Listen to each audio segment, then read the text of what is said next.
Assalamualaikum warahmatullahi wabarakatuh. Salam sejahtera bagi kita semua. Om Swastiastu. Salam Namo Buddhaya. Saya di sini akan menjelaskan tentang polemik reklamasi Teluk Benoa. Pro dan kontra reklamasi Teluk Benoa dibalik memicu perhatian berbagai elemen secara administratif. Teluk Benoa terletak di perairan lintas kabupaten yaitu Kota Denpasar, masuk dalam 3 kecamatan yaitu Denpasar Selatan, Kuta, dan Kuta Selatan. Perairan Teluk Benoa ini dikelilingi oleh 12 desa kelurahan atau desa adat, masing-masing 6 desa kelurahan di Kota Denpasar. Demi rencana reklamasi Teluk Benoa, pemerintah dan investor selama ini selalu mempromosikan Teluk Benoa terjadi pendangkalan dan sedimentasi. Akan tetapi solusi yang ditawarkan investor justru kontradiktif. Jika Teluk Benoa terjadi pendangkalan, maka yang perlu dilakukan adalah pengerukan, bukan reklamasi Teluk Benoa. Dengan membuat pulau-pulau baru seluas 700 hektar reklamasi ini, rencananya akan mendatangkan 4 juta meter kubik material baru dari luar Teluk Benoa yang justru menyebabkan pendangkalan permanen untuk Teluk Benoa. Nah, hal ini terjadi, hal itu ditentang langsung oleh drummer SID yaitu Jering. Perjuangan menolak reklamasi Teluk Benoa bukan tanpa sebab. Sebagai warga asli Bali, Jering khawatir dengan dampak yang akan terjadi bila reklamasi tersebut benar-benar dilakukan.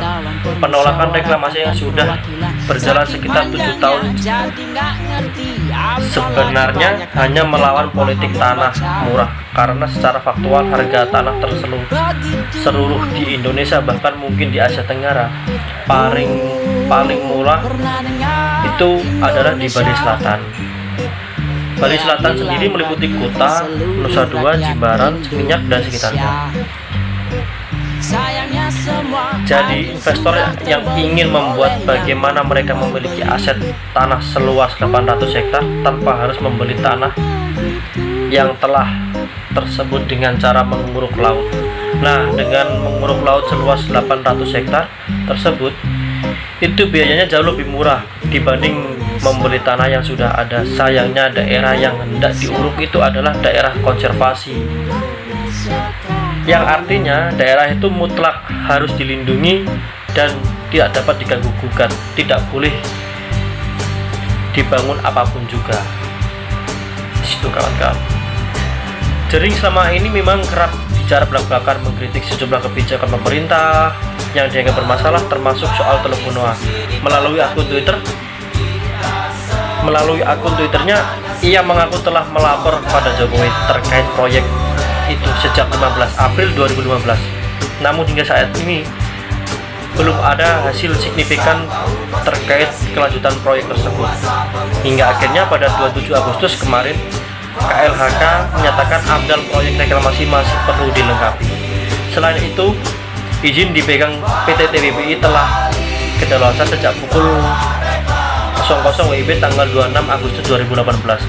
Artinya PT TWIB tak mengizinkan untuk melanjutkan pembangunan proyek.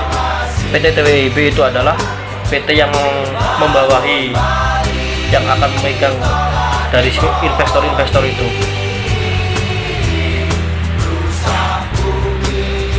Hingga akhirnya pada tanggal 27 Agustus kemarin, KLKH menyatakan AMDAL proyek reklamasi perlu dilengkapi. Selain itu, izin yang dipegang TWI telah kedaluarsa. Nah, koordinator for Bali, Iwayan Gindo Swadana alias Wayan Gindo, menyatakan izin lokasi sudah kedaluarsa, otomatis membuat penyusunan AMDAL tidak berlaku lagi.